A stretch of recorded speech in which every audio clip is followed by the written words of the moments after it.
What if I told you that every single day, tens of thousands of people are losing their hard-earned money to fraud, totaling an astonishing $158 billion a year? We're not talking about petty theft. We're talking about a national crisis hitting our wallets and our peace of mind. A new report, aptly titled United We Stand, a national strategy to prevent scams, paints a truly grim picture.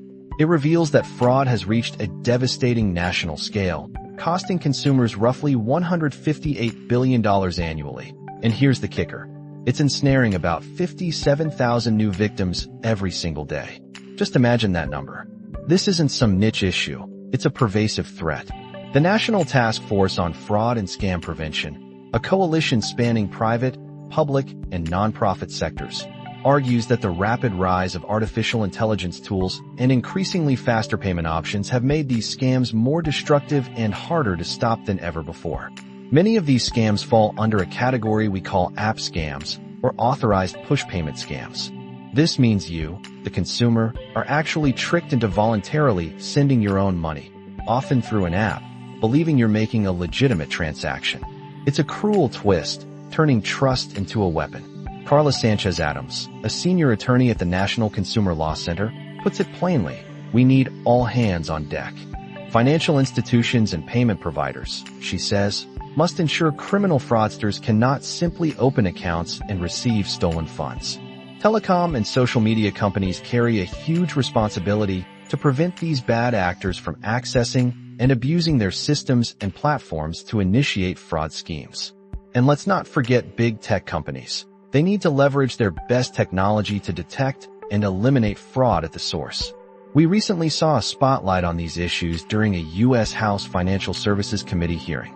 There, Sanchez-Adams urged lawmakers to plug critical holes in consumer protection laws. Her priorities included closing legal gaps to protect consumers from both unauthorized transactions and those deceptively induced payments. She also emphasized holding institutions that receive these fraudulent funds accountable, shifting the focus beyond just the originating platforms. And finally, she highlighted the urgent need for coordination with the FCC to tackle the pervasive role of telecommunications providers in enabling large-scale scam campaigns. Patrick Crotty, also from the NCLC, echoed this, adding that Congress and regulators should expand enforcement of existing laws, holding companies that facilitate fraud, like voice-over internet protocol call providers, accountable for the fraud on their networks. Advocates also want to see the Telephone Consumer Protection Act strengthened, bolstering enforcement against providers that transmit scam calls and texts. They're looking for an explicit pathway to target providers who allow scammers onto our U.S. phone networks. Furthermore, they want the FTC's telemarketing sales rule expanded to cover all attempts to wrongfully obtain things of value, including personal data, not just money. Beyond updating statutes, the report contends that regulators and companies need to deploy advanced analytics and identity checks to prevent fraudsters from opening what are called mule accounts, effectively choking off scam traffic before it ever reaches us, the consumers. This isn't a problem we can ignore, hoping it goes away. It's a collective challenge requiring a united front from policymakers, tech giants, financial institutions, and most importantly, us.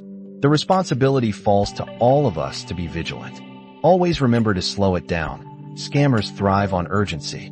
Take a pause, hang up, and always verify through official channels that you find yourself, not through links or numbers they provide. Treat instant transfers like cash. Once it's gone, it's gone. Enable extra verification, turn on those bank alerts, and guard your personal data like it's gold. If you suspect you've been targeted or, worse, duped, contact your bank immediately and report it to the FTC. What steps are you taking to protect yourself and your loved ones from this growing, evolving threat? We want to hear your thoughts. Share them with us on social media, and don't forget to subscribe for more insights into the tech world shaping our lives.